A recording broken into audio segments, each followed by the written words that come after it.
Everybody, this is me Bhumika Yadav and let's start with the new topic that is Great Plains of the North। तो great plains of the north के बारे में हम इस video में cover करेंगे। तो इनको हम इंडो गंगेटिक प्लेन भी कहते हैं। पिछली वीडियो में हमने क्या कवर किया था? पिछली वीडियो में हमने पेनिनसुलर प्लेटू के बारे में कवर किया था। नेक्स्ट अब इस वीडियो में हम कवर करेंगे हमारे जो great plains of the north है उनके बारे में। सो बेसिकली ये जो है इनकी फॉर्मेशन किस वजह से हुई है? डिपोजिशन की वजह से। जो रिवर्स हैं यहाँ पे क्या बेसिकली पेरिनियल रिवर्स फ्लो करती हैं जो कि हमारी होल ईयर फ्लो करेंगी। ठीक है, सीजनल नहीं होती कि वो सिर्फ रेनफॉल पे डिपेंड रहेगी। हाँ, हालांकि वो थोड़ी बहुत तो रेनफॉल पे डिपेंड होती ही हैं, बट नॉट कम्प्लीटली वो डिपेंडेंट होती है रेनफॉल के ऊपर। बिकॉज जो ये रिवर है वो फ्लो करती हैं स्नो के मेल्ट होने से। तो वो स्नो जो है हिमालयाज़ में कंटिन्यूसली मेल्ट होती है और इनका फ्लो बढ़ता ही रहता है। ठीक है, तो फॉर्म कब हुए थे ये हमारी जो great plains of the north हैं? तो पैलेस्टीन एंड हिलोसाइन जो पीरियड था हमारा नियोजोइक और क्वाटरनरी एरा का, उसमें ये बने थे। इनके बारे में एक शॉर्ट वीडियो आ जाएगी, हम जब हिमालय टॉपिक और कवर कर लेंगे तो इनके बारे में एक शॉर्ट वीडियो आ जाएगी। नेक्स्ट थर्ड पॉइंट है, this is the most recent geographical unit of India. तो ये सबसे मोस्ट जियोग्राफिकल यूनिट है इंडिया की। वो तो सबसे पुराना हो गया पेनिनसुलर प्लेट। उसके बाद क्या हुआ, जब ये प्लेट फॉरवर्ड कर रही थी, मतलब ये हम ना हिमालय में पढ़ेंगे, जब ये नीचे से ये प्लेट आई और जब इस के साथ मतलब टकराई तो हमारी टेथस सी था, टेथस सी की जगह हमारे हिमालयाज़ आ गई। ये हम हिमालय वाले वीडियो में कवर करेंगे। ठीक है, नेक्स्ट हमारे क्या है, formed by number of processes like weathering, erosion and deposition.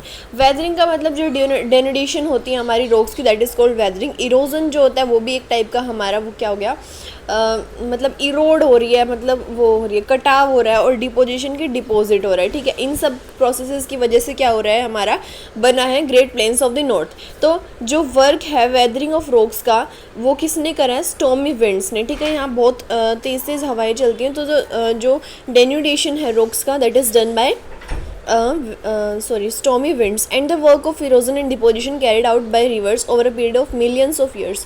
और जो इरोजन कटाव का काम और डिपोजिशन जहाँ पे वो जाकर डिपॉजिट करिए, ये सारा काम किसने करा है? रिवर्स ने करा है। That is it. Next slide पे मूव करते हैं। नेक्स्ट स्लाइड में क्या है, Himalayan upliftment and subsidence of the northern flank of the peninsular plateau resulted in the formation of larger basin. ये तो हमने पढ़ ही लिया कि जैसे जैसे हिमालय अपलिफ्ट हुआ और जो northern flank of peninsular plateau है उसका सब्सिडेंस हुआ तो हमारा क्या हुआ, फॉर्मेशन हुआ लार्जर बेसिन का, दैट इज़ कॉल्ड हमारा इंडो गंगेटिक प्लेन।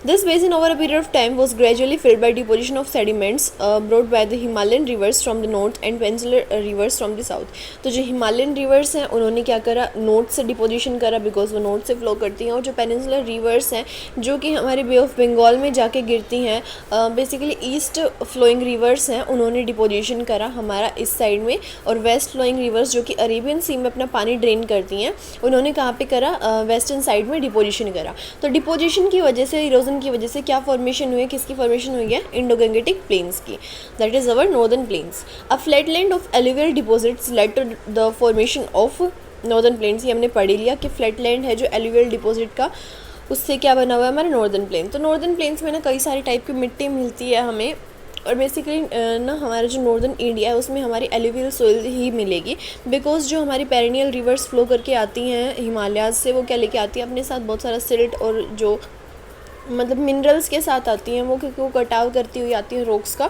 तो बहुत सारे टाइप के मिनरल्स अपने साथ लेके हुए आती हैं। तो ये हमारी जो सोइल होती है वो रिच इन मिनरल्स होती है और इसके अंदर फर्टिलिटी बहुत अच्छी होती है। दो टाइप की बेसिकली हमारी सोइल मिलती है, बांगर और खादर।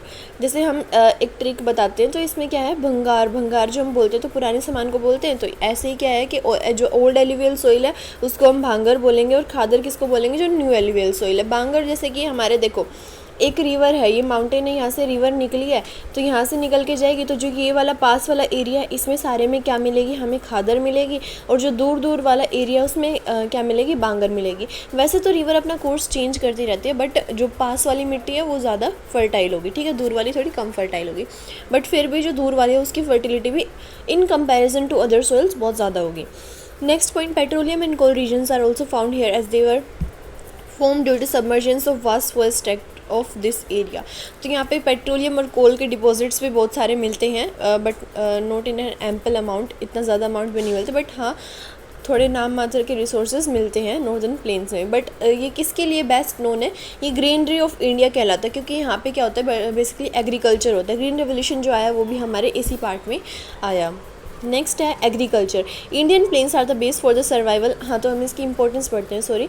तो इंपॉर्टेंस क्या है इंडियन प्लेन्स की? सबसे पहले एग्रीकल्चर, ये तो मोस्ट इंपॉर्टेंट है ही। तो Indian plains are the base for the survival of vast population of India because these provides various crops to feed this large population, hence called granary of India. हाँ, तो मैंने बता ही दिया कि इसको हम ग्रेनरी ऑफ इंडिया कहते हैं बिकॉज यहाँ पे क्या है, फर्टिलिटी रेट बहुत ज़्यादा और हम बहुत सारे क्रॉप्स ग्रो कर सकते हैं।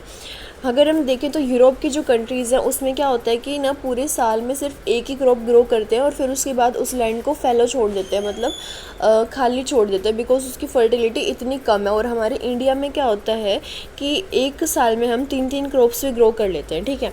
तो इतनी ज़्यादा अच्छी फर्टिलिटी है हमारे कंट्री की। Base for agro based industry, जैसे कि अगर हमने देखा कि एग्रीकल्चर बहुत ज़्यादा हो रहा है तो इसका ऑब्वियसली बात है कि हम यहाँ पे इंडस्ट्री सेटअप कर सकते हैं जो एग्रो बेस्ड होगी, ठीक है, जिसका रॉ मटेरियल एग्रीकल्चर से आएगा। जैसे हमारी बिस्किट वगैरह की फैक्ट्री हो गई, तो सॉरी इनके लिए हमें क्या रॉ मटेरियल की ज़रूरत होगी, वीट वगैरह की, तो यहाँ पे हम ऐसी फैक्ट्रीज सेटअप कर सकते हैं, ठीक है। नेक्स्ट है since this region is drained by several rivers and extensive canal network for irrigation and inland navigation can be develop. जैसे कि हमें पता ही है कि हिमालयन रिवर्स बहुत सारी फ्लो करती हैं, तो यहाँ पे कैनाल नेटवर्क बन सकता है इरीगेशन के लिए, जो कि हमने बहुत अच्छे मतलब उस पर लेवल पे हमने बना भी रखा है। हमारे जो नॉर्दर्न इंडिया है उसमें बेसिकली कैनाल से ही इरीगेशन होता है। मेन एग्जाम्पल है इसका इंदिरा गांधी कैनाल, जो कि कहाँ जाती है, राजस्थान तक जाती है और वो मेजॉरिटी ऑफ राजस्थान को क्या करती है, इरिगेट करती है, ठीक है। इनलैंड नेविगेशन भी हम उसमें डेवलप कर सकते हैं और करा भी है हमने बहुत सारी बड़ी बड़ी रिवर्स में। Next large deposits of ground water. अगर यहाँ पे रिवर्स फ्लो करिए तो बेसिकली ग्राउंड वाटर भी क्या होगा, अच्छे खासे लेवल पे होगा, ठीक है।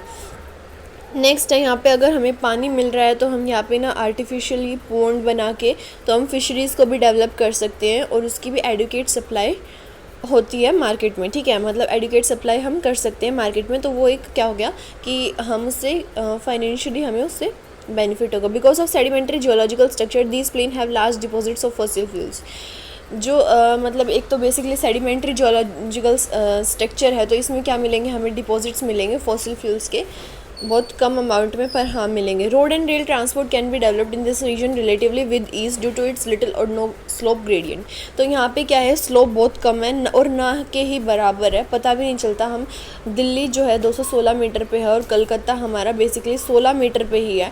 तो हम जब 216 मीटर से गाड़ी ड्राइव करके 16 मीटर तक कोलकाता तक जाएंगे तो हमें कहीं पे भी ये नहीं पता लगेगा कि हम किसी चीज़ से उतर रहे हैं, मतलब कोई पहाड़ है तो हम उससे उतर रहे हैं, ऐसा कुछ भी नहीं है। तो इतना अच्छा यहाँ का स्लोप है। नेक्स्ट हम पढ़ते हैं कि यहाँ पे हमने क्या पढ़ा, रोड और रेल जो ट्रांसपोर्ट है वो भी अच्छे तरीके से डेवलप हो सकता है।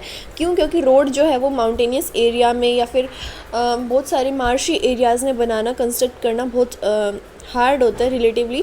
जो नॉर्दर्न प्लेन्स है उसमें क्या होगा, विद ईज़ ये बन जाएगा। और रेल ट्रांसपोर्ट तो क्या है कि माउंटेनियस एरिया में इतना ज़्यादा डिफ़िकल्ट होता है उसको मतलब लीड करना, उनकी जो रेलवे लाइन्स हैं उनको, और डेजर्ट में भी काफ़ी ठीक नहीं होता और फॉरेस्ट में भी नहीं होता कि हम उसको ईज़िली कर सकें, लगा सकें जो हमारी रेलवे लाइन्स हैं, ठीक है।